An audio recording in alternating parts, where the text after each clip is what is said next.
বিশ্বাস করুন বা না করুন, কেন্দ্রের একটি ছোট্ট চিঠির কারণে আপনার গ্রামের লক্ষ লক্ষ মানুষের পানীয় জল পাওয়ার স্বপ্ন বছরের পর বছর ধরে থমকে ছিল।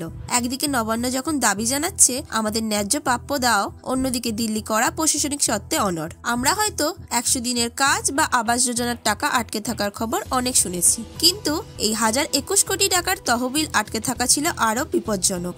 কারণ এই অর্থ সরাসরি গ্রামীণ জনস্বাস্থ্য ব্যবস্থার লাইফ লাইন। যখন আপনার পাড়ায় নিকাশি ব্যবস্থার কাজ বন্ধ হলো, তখন কি আপনি জানতেও পেরেছিলেন যে এর পেছনে দায়ী ছিল বিধানসভায় জমা না পড়া একটি গুরুত্বপূর্ণ সরকারি রিপোর্ট? আজ আমরা দেখাবো কিভাবে এই টাকা মুক্তি পাওয়ার পর বাংলার প্রশাসনিক কর্তারা এখন এক চরম সময়সীমার চাপে পড়েছেন। কেন কেন্দ্র টাকা আটকে ছিল, কি সেই সাংবিধানিক জটিলতা, আর এই স্বস্তির পেছনে লুকিয়ে থাকা নতুন চ্যালেঞ্জ কি?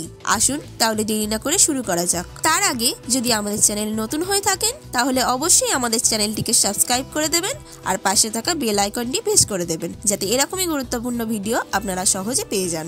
এই ঘটনার কেন্দ্রবিন্দুতে রয়েছে পঞ্চদশ অর্থাৎ কমিশনের XVFC তহবিল, যা সংবিধান সম্মতভাবে কেন্দ্রকে রাজ্যগুলির স্থানীয় স্থায়িত্বশাসিত সংস্থাগুলির অর্থাৎ পঞ্চায়েত রাজ প্রতিষ্ঠান জন্য বরাদ্দ করতে হয়। প্রতি বছরই কেন্দ্র এই অর্থ দুটি কিস্তিতে রাজ্যকে দেয়। চলতি বছরে প্রথম কিস্তি বাবদ টাকা রাজ্য যখন জুলাই মাসে দাবি করে, ঠিক তখনই শুরু হয় সংঘাত। কেন্দ্রের তরফ থেকে একটি কড়া চিঠি পাঠিয়ে জানানো হয় যে রাজ্যের প্রাপ্য এই অর্থ আটকে দেওয়া হতে পারে। কারণ হিসেবে একাধিক প্রশাসনিক অসঙ্গতি এবং সবচেয়ে গুরুত্বপূর্ণভাবে রাজ্যের ষষ্ঠ অর্থ কমিশনের রিপোর্ট বিধানসভায় পেশ না হওয়াকে দায়ী করা হয়। সংবিধানের 243 আই ধারা অনুসারে প্রতি 5 বছর অন্তর রাজ্যের নিজস্ব অর্থ কমিশন গঠন করা এবং তার রিপোর্ট পেশ করা বাধ্যতামূলক, যা স্থানীয় স্বায়ত্তশাসিত সংস্থাগুলির আর্থিক স্বাস্থ্য পর্যালোচনার জন্য খুবই জরুরি। কেন্দ্র মূলত এই সাংবিধানিক ত্রুটিকেই হাতিয়ার করেছিল। রাজ্য সরকার দ্রুত প্রয়োজনীয় কমপ্লায়েন্স রিপোর্ট এবং অন্যান্য নথি কেন্দ্রের কাছে জমা দিয়েছিল, কিন্তু তারপরেও পরিস্থিতির বিশেষ উন্নতি হয়নি। এই টানাপোড়েনের মধ্যে রাজ্য কেবলমাত্র 680 কোটি টাকার নিঃশর্ত তহবিল হাতে পেয়েছিল, যা ছিল মূলত ইউনাইটেড গ্র্যান্ট বা এমন অর্থ যা পঞ্চায়েতগুলি নিজেদের প্রয়োজন মতো রাস্তা, ফুটপাত নির্মাণ বা LED স্ট্রিট লাইট লাগানোর মতো কাজে ব্যবহার করতে পারে। কিন্তু মূল সমস্যা তৈরি হয়েছিল শর্তাধীন তহবিল অর্থাৎ টাইট গ্র্যান্ট নিয়ে। সেই গুরুত্বপূর্ণ 1021 কোটি টাকা আটকে ছিল মাসের পর মাস। কেন এই টাকা এত জরুরি ছিল? কারণ এই শর্তাধীন তহবিল দিয়ে গ্রামীণ এলাকার মানুষের মৌলিক প্রয়োজন মেটানো হয়, বিশেষত পানীয় জলের সরবরাহ নিশ্চিত করা, নিকাশি ব্যবস্থা এবং স্যানিটেশনের মতো গুরুত্বপূর্ণ কাজগুলি। ফলে টাকা আটকে থাকায় গ্রামীণ উন্নয়ন প্রকল্প কার্যত স্থবির হয়ে পড়েছিল।